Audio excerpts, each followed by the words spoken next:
지난주 우리는 예수님의 탄생 이야기 첫 번째 설교로 호적에 대해서 들었습니다. 오늘은 두 번째 설교로 목자들에 대해서 살펴보겠습니다. 본문의 내용은 우리가 잘 압니다. 성탄절에 들을 수 있었던 설교고 들었던 설교입니다. 내용은 목자들이 밤에 양떼를 치다가 천사가 전해준 소식을 듣고 아기 예수님을 찾아갔다 하는 것이 본문의 이야기입니다. 아주 단순해 보이죠? 근데 단순하지 않습니다. 간단해 보이지만 간단한 내용이 아닙니다. 우선 이런 질문이 가능합니다.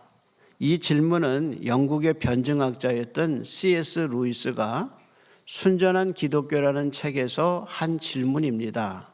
질문은 이겁니다. 기독교는 믿기 쉽습니까? 아니면 어렵습니까? 하는 제목입니다. 여러분 어떻게 생각하세요? 기독교가 믿기가 쉽습니까? 어렵습니까? 답은요, 기독교는 믿기 쉽지 않다는 거예요. 기독교는 무조건 믿어서 되는 종교가 아닙니다. 기독교는 믿기 쉽지 않아요. C.S. 루이스는 기독교가 믿기 쉽지 않은 이유를 이렇게 말했습니다. 자아의 포기다 그랬어요. 여러분이 가장 먼저 해야 할 일, 기독교를 믿기 위해서 여러분이 가장 먼저 해야 할 일은 자아를 통째로 잊어버리도록 노력하는 겁니다. 진정한 자아는 그 자체를 추구하는 한 얻을 수 없습니다. 그 자아는 그리스도를 찾을 때만 얻을 수 있습니다. 자기 생명을 버리십시오. 그러면 생명을 얻을 겁니다. 죽음을 안으십시오. 그러면 부활을 얻게 될 겁니다. 라고 얘기했습니다. 내가 나를 찾아서 가는 길은 찾을 수 없다는 거예요. 자기를 버려야 그리스도를 만날 때 자기가 누군가를 알 수 있다는 겁니다.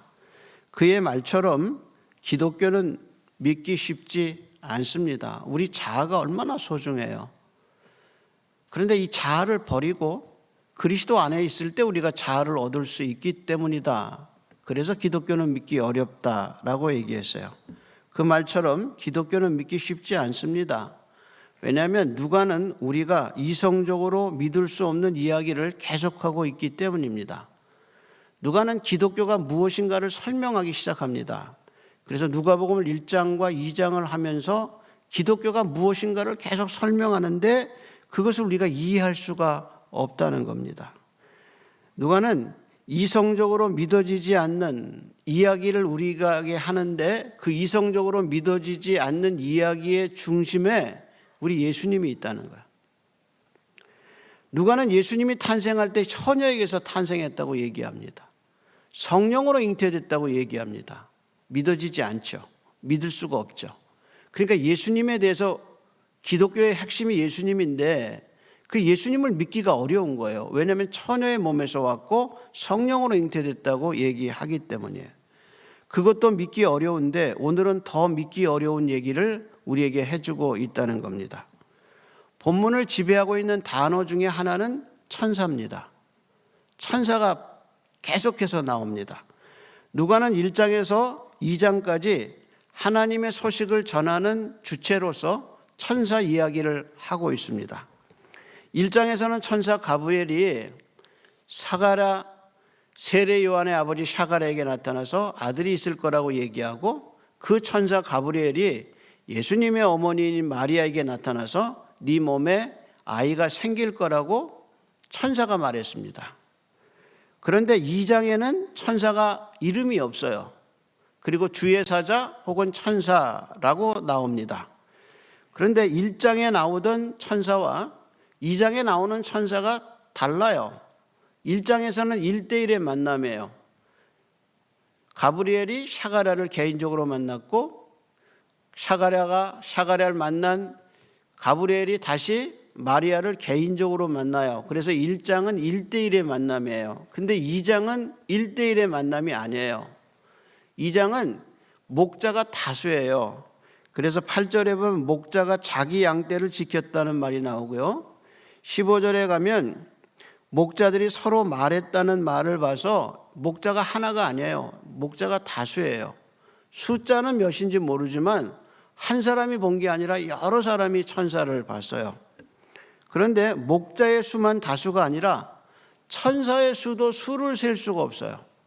처음엔 주의 사자가 주의 영광으로 목자들에게 나타났는데 조금 있다가 하늘이 확 열리면서 수많은 천군 천사, 수를 셀 수 없는 천군 천사들이 하나님을 찬양하는 모습을 보여주게 됐다는 겁니다. 그래서 15절에 말하기를 그들의 찬송 13절에 보면 호련히 수많은 천군이 그 천사들과 함께 하나님을 찬송했다는 말을 보면 목자들이 수를 세기 어려운 수많은 천군 천사가 하나님을 찬양하고 있었다는.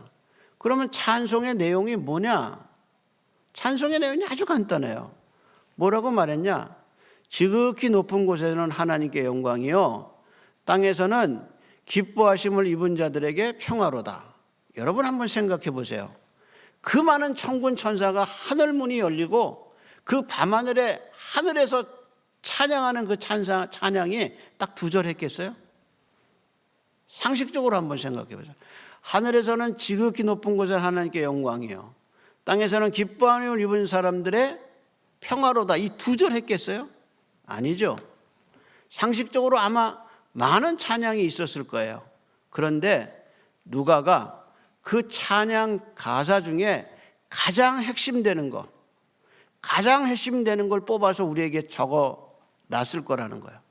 그러면 찬양의 내용 중에 지극히 높은 곳에선 하나님께 영광이 되고 땅에서는 사람들에게 평화가 되는 사건이 뭐냐는 거예요. 그것은 예수님이 오신 거예요. 그러니까 예수님이 오신 것이 하나님께는 영광이 되고 이 땅에 불안에 떨고 공포에 떨고 어둠에 있는 사람들에게는 하나님의 평화를 가져왔다는 말. 뭐가? 예수님의 오심이. 그래서 하늘이 그 수많은 천군 천사가 지금 말구유에 나신 이 아기 예수의 탄생을 증거하고 있는 거예요. 그래서 누가는 하늘과 땅이 함께 기뻐하고 하나님과 사람이 함께 영광이 될 예수님이 이 땅에 오신 이 사건을 얘기하면서 예수님의 탄생이 일반 아이의 출생과 다르다는 것을 얘기하고 있는 거예요. 혹시 여러분 중에 아들을 낳는데 하늘문이 열리고 이 아기가 하나님께 영광이고 땅에서 모든 사람이 평화라고 하는 찬양을 들어본 사람이 있으세요? 없어요. 우리는 그런 찬양을 못 들었어요. 영웅의 찬양 기사에서 이런 찬양이 없어요. 근데 하늘이 열리고 하늘에서 영광이 되는 아기가 태어났다는 거예요. 그래서 천사가 이 아이의 타이틀을 세 가지로 얘기했어요. 11절에 보면 오늘 다윗의 동네에 너희를 위해서 첫째 구주가 나셨다. 두 번째 그리스도 곧 그리스도 주시라. 그리스도가 났고 그리고 주가 났다 그랬어요. 이 말은 지금 처녀에게서 온 이 아이가 모든 인류의 죄를 사해 줄 구세주라는 거예요. 그리고 구약 성경이 예언한 메시아 그리스도라는 거예요. 그리고 이 아이가 앞으로 우리의 운명을 지고 우리를 통치할 왕 중의 왕, 주가 된다는 거예요. 더 기가 막힌 것은 주가 되시고 그리스도가 되시고 그 다음에 구세주가 되신 이 아기가 말구 위에 누워있다는 말구 위에. 그러니 우리가 이걸 어떻게 믿느냐는 거야.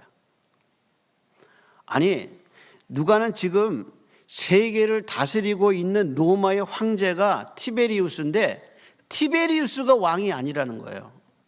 로마 황제가 갖고 온 팍스 로마의 평화가 진짜 평화가 아니라는 거예요. 티베리우스가 왕이 아니라 예수가 왕이라는 거예요. 이 예수가 세상에 평화를 가져온다는 거예요. 근데 그 예수가 아기가 돼서 말구 위에 누워 있다는 거예요. 근데 이 아기가 기독교의 핵심이고 기독교의 본질이라는 거예요. 그러니 믿기가 어렵죠. 이게 이성적으로 안 믿어지는 거예요. 그러면 목자들이 이 말을 믿었는가? 목자는 안 믿는 사람이에요. 안 믿었던 사람들이에요. 우선 목자라는 직업이 당시에 어떤 평가를 받았는가 한번 생각해 봅시다. 직업이 나쁘고 좋음은 아버지에게 달렸어요. 아버지가 자기가 직업을 가지고 보니까 너무 좋은 거예요. 보람도 있고 의미도 있고 돈도 벌리고. 그러면 어떻게 하냐? 아들 보고 너 이거 한번 해봐라. 이렇게 하면 그 직업은 좋은 거예요. 근데 아버지가 직업을 갖고 살아보니까 이건 너무 힘들어요. 남 보기에는 좋은데 너무 힘들어요. 그런 아들에게 권하지 않죠. 그렇죠? 그게 직업이에요. 그러면 목자는 뭐냐? 유대 학자인 요하임 예레미야스가 1세기 당시에 이스라엘의 천대받는 직업을 기록한 일이 있습니다. 그는 당시에 사회에서 천대받는 직업을 말했는데 그 순서 1위 당나귀 몰이꾼, 2위 낙타 몰이꾼, 3위 뱃사공, 4위 마부, 5위 목동 이렇게 말했어요. 여러분이 5가지 천대받는 직업 중에 뱃사공 빼면 나머지 4개의 직업은 특징이 뭐죠? 뭐예요? 그렇죠. 동물을 다루죠. 동물. 낙타 몰이꾼, 당나귀 몰이꾼, 마부, 목동 다 뭐예요? 짐승 다뤄요. 그럼 우리는 생각하기를 짐승을 다루기 때문에 힘들어서 이게 극한 직업인가 보다라고 생각하기 쉬운데 사실은 그게 아니에요. 당시에는 동물을 이용해서 물건을 수송했습니다. 그러니까 우리로 말하면 지금 배달, 딜리버리를 하는 사람들이 누구냐? 이 사람들이에요. 근데 이 사람들이 물자를 전달하다가 손님이 맡긴 물자를 전달하다가 중간에 빼먹는 유혹을 느끼는 거예요. 피자를 시켰어요. 근데 피자가 중간에 딜리버리 하는 사람이 한쪽 먹었어요. 얼마나 기분 나빠요. 물건을 보냈는데 중간에 누군가 빼갔어요. 기분 나쁜 거죠. 근데 이 딜리버리들은 항상 그런 유혹을 받아요. 그러니까 낙타 몰이꾼, 당나귀 몰이꾼, 목자, 목동 다 뭐냐? 딜리버리 하는 사람이에요. 그러다 보니까 유혹을 많이 받아요. 그래서 사람들이 인정하지 않아요. 그들의 부정직하기 때문에 그들을 사회적으로 천시한 겁니다. 목자도 마찬가지예요. 목자에 대해서 이런 기록이 있어요. 이들은 도벽이 심하고 가축을 끌고 남의 땅에 몰고 다니고 그 가축에서 나오는 소산들을 착복하기도 했다. 그거죠. 새끼를 낳았는데 셋 낳았는데 자기가 하나 가지고 둘 낳았다고 보고하는 거예요. 남의 땅인데 막 가서 목자들이 먹이는 거예요. 그러니까 사람들이 싫어하죠. 또 어떤 문헌에는 이렇게 기록되어 있습니다. 목동들과 세리가 회개한다는 것은 쉬운 일이 아니다. 그 이유는 그들이 자신들에게 피해를 당한 사람들이 누군지 일일이 기억할 수 없기 때문이다. 그러니까 딜리버리 하다가 물건 많이 빼먹어서 누구 걸 빼먹었는지 회개할 수 없다는 거예요. 기억할 수 없어서. 그래서 당시 세리와 목동을 같은 라인에서 사람들이 취급했다는 것은 세리를 정말 미워했거든요. 민족 반역자라고 그래서. 근데 그 반열에 누구를 넣었냐? 목자를 넣었다는 거예요. 그래서 세리와 목동이 같은 자리에 있다는 사실 자체가 사회에서 어떤 평가를 받았는가를 알 수 있습니다. 여러분, 예수님이 부활했을 때요, 첫 번째 증인이 누구였느냐? 막달라 마리아였습니다. 막달라에서 살던 마리아인데 이 막달라 마리아가 정신적으로 귀신 들렸던 사람이에요. 성경에요, 7 귀신 들렸다라는 사람은 유일하게 막달라 마리아밖에 없어요. 막달라 마리아가 7 귀신 들렸다 예수 만나서 치료받은 사람이에요. 근데 그 막달라 마리아가 예수님의 부활을 첫 번째로 봤어요. 그러니까 사람들이 예수님이 부활했다고 마리아가 말하면 저 여자 정신이 나갔던 여자 아니냐라고 충분히 의심할 수 있는데 어떡하냐? 막달라 마리아가 예수님 부활의 첫 번째 증인이 된 거예요. 그걸 초대교회가 바꾸지 않아요. 왜? 그게 사실이니까. 마찬가지로 목자도 평판이 좋은 사람들이 아닌데 하나님이 목자에게 당신의 아들의 출생을 알리는 첫 번째 사람으로 쓰셨다는 게 이게 참 신비한 거예요. 그래서 하나님이 예수님의 탄생의 증인으로 이 목동들을 부르셨는데 이 목자들을 통해서 우리에게 전하는 예수의 탄생 메시지가 바로 오늘 설교의 핵심이에요. 그래서 보라, 온 백성에게 미칠 큰 좋은 기쁨의 소식을 너희에게 전하노라. 다윗의 동네에 세 가지, 구세주가 나셨고 그리스도가 오셨고 구주가 오셨다. 이것을 누가 전하느냐? 이 목자들이 전하게 된 겁니다. 여러분, 복음은 사람이 만든 게 아니에요. 사람이 모여가지고 우리 한번 이렇게 정책해보고 이런 신학을 한번 만들어 봅시다. 그거 가짜예요. 그거 가짜예요. 참 복음은 어디서 와야 되느냐? 하나님이 만드셔야 돼요. 참 구원은 어디서 와야 되느냐? 인간이 구원 못해요. 그래서 창세기에 인간이 죄를 짓고 아담이 제일 먼저 한 게 뭐냐? 자기의 죄를 가리기 위해서 무화과로 자기를 가리잖아요. 그때 그것이 해가 뜨니까 말라버렸어요. 인간이 만든 구원은 죄를 사할 수가 없어요. 그랬더니 하나님 어떻게 하셨냐?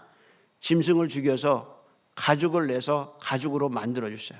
그게 뭐냐? 하나님이 복음을 주셔야 돼요. 그래서 복음은 사람이 만든 게 아니에요. 어디서 와야 되냐? 하늘에서 와야 돼요.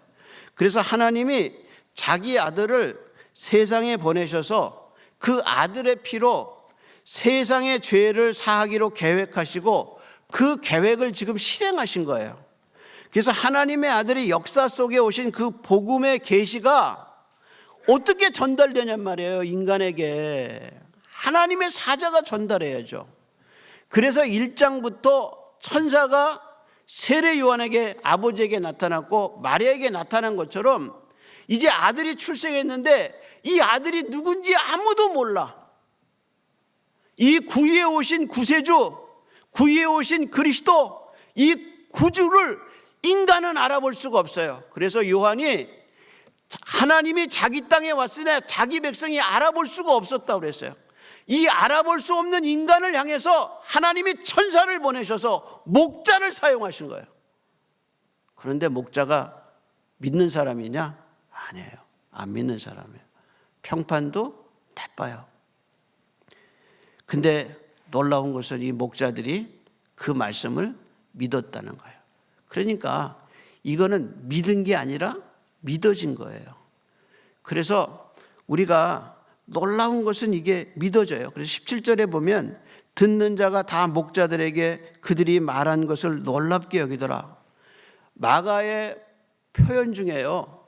놀랍다는 말은 하나님이 행하신 일을 보고 인간이 내적으로 감동을 받아서 일으키는 인간의 감정을 얘기할 때 뭐냐? 놀랍다고 얘기해. 놀랍다.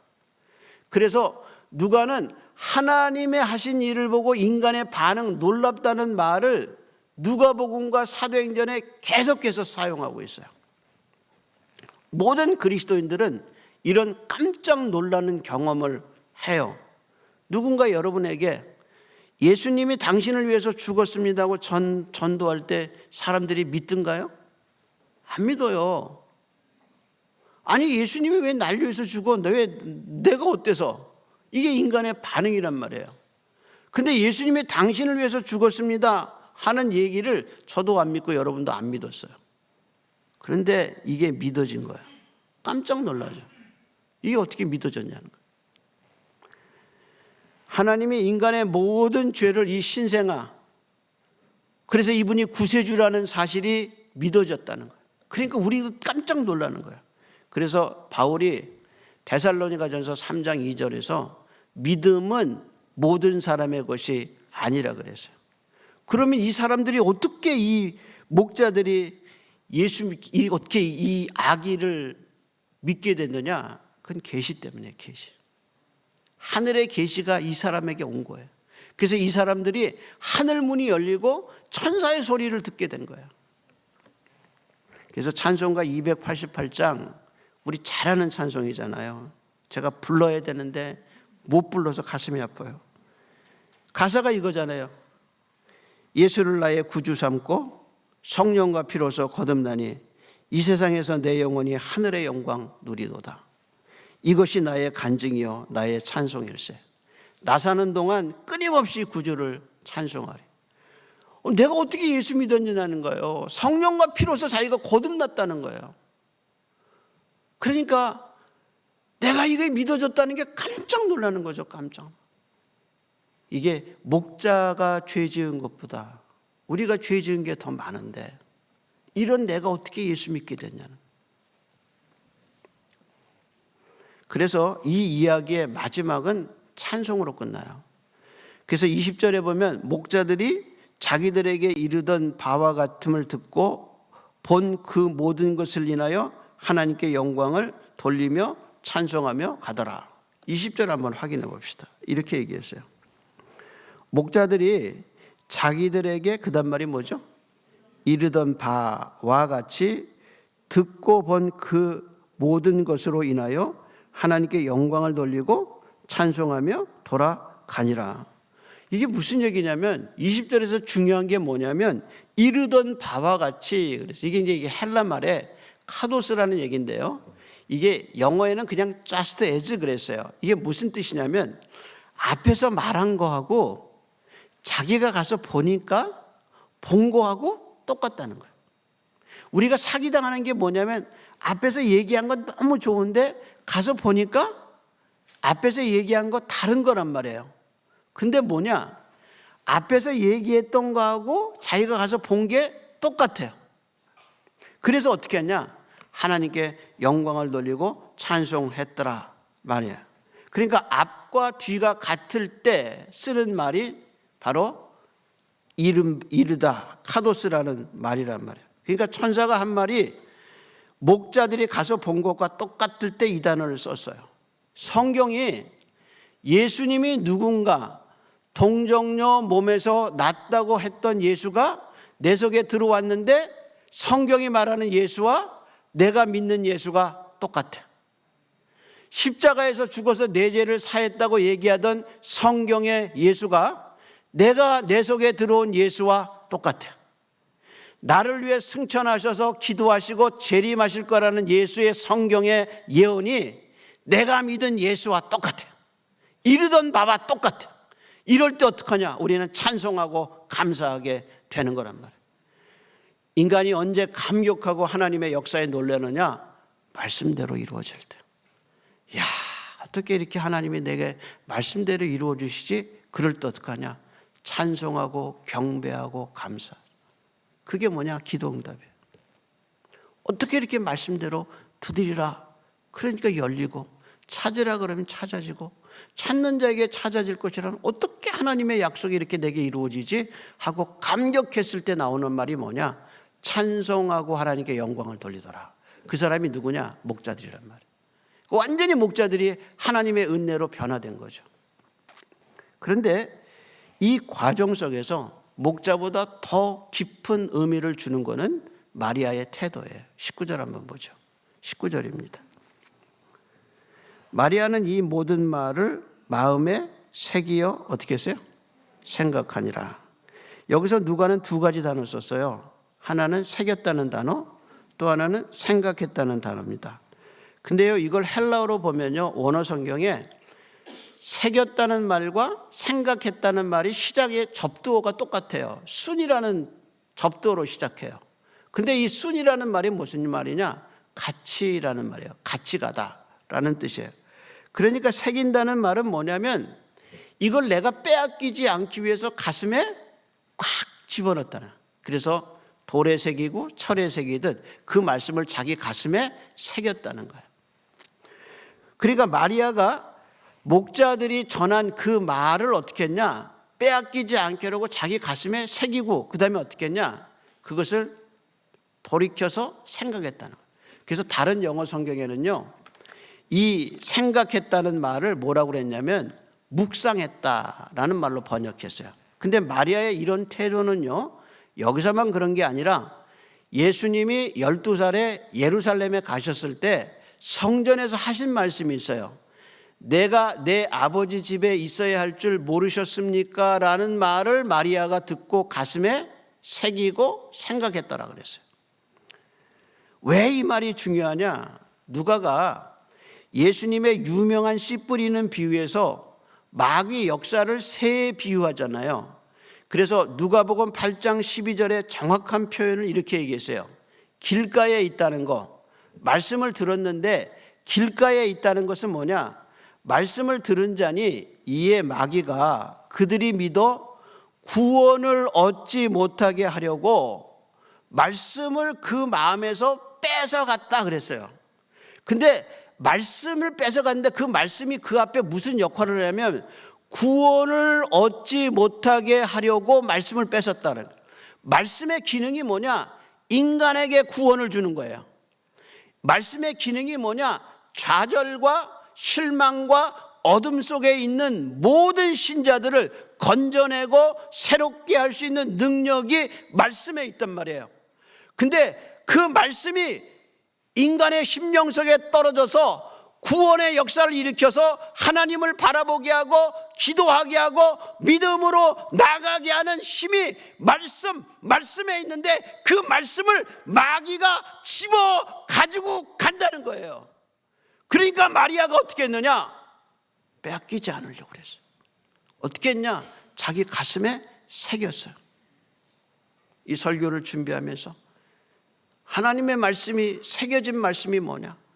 아무것도 염려하지 말고 오직 모든 일에 기도와 간구로 너희 구할 것을 감사함으로 하나님께 아뢰라. 그러면 모든 지각에 뛰어나신 하나님의 평강이 그리스도 안에서 너희 마음과 생각을 지키시리라. 걱정이 되고 염려가 될 때마다 하나님의 말씀이 새겨난다면 나의 평생의 선하심과 인자하심이 정녕 나를 따르리니 내가 여호와의 집에서 영원히 살리로다. 내가 하나님의 은혜를 찾아가는 게 아니에요. 내가 하나님의 인자하심을 얻으려고 노력하는 게 아니에요. 나의 평생에 하나님의 선하심과 인자하심이 정녕 나를 따르르니 그게 하나님의 약속이란 말이에요. 그런 약속, 그런 말씀이 우리 속에 새겨져 있을 때 우리는 구원에 이르게 되고 그 안에서 힘을 얻을 수 있다는 겁니다. 따라서 말씀을 빼앗기면 믿음도 약해져요.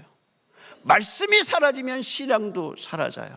그래서 예수의 이야기 속에서, 탄생 이야기 속에서 마리아의 이 자세, 하나님의 말씀을 빼앗기지 아니하고 그 말씀을 가슴에 새기고 묵상했던 이 은혜가 저와 여러분에게 있기를 소원합니다. 기도하겠습니다. 하나님 감사합니다. 성경에 말한 예수님이 내 속에, 우리 속에 그대로 믿어질 수 있도록 하나님의 믿음 주셔서 감사합니다. 하나님, 이 가운데 오랫동안 기도했던 기도 제목을 오늘 아침 응답받은 하나님의 사람들이 생기게 해 주시옵시고 하나님의 약속을 믿고 말씀을 가지고 가는 아침이 되게 해 주시옵시고 잃어버렸던 말씀들 다시 회복하는 아침이 되어 주님께 영광 되게 해 주시고 하나님을 찬송하며 돌아가는 복된 주일 되게 온 성도들을 붙잡아 주시옵소서.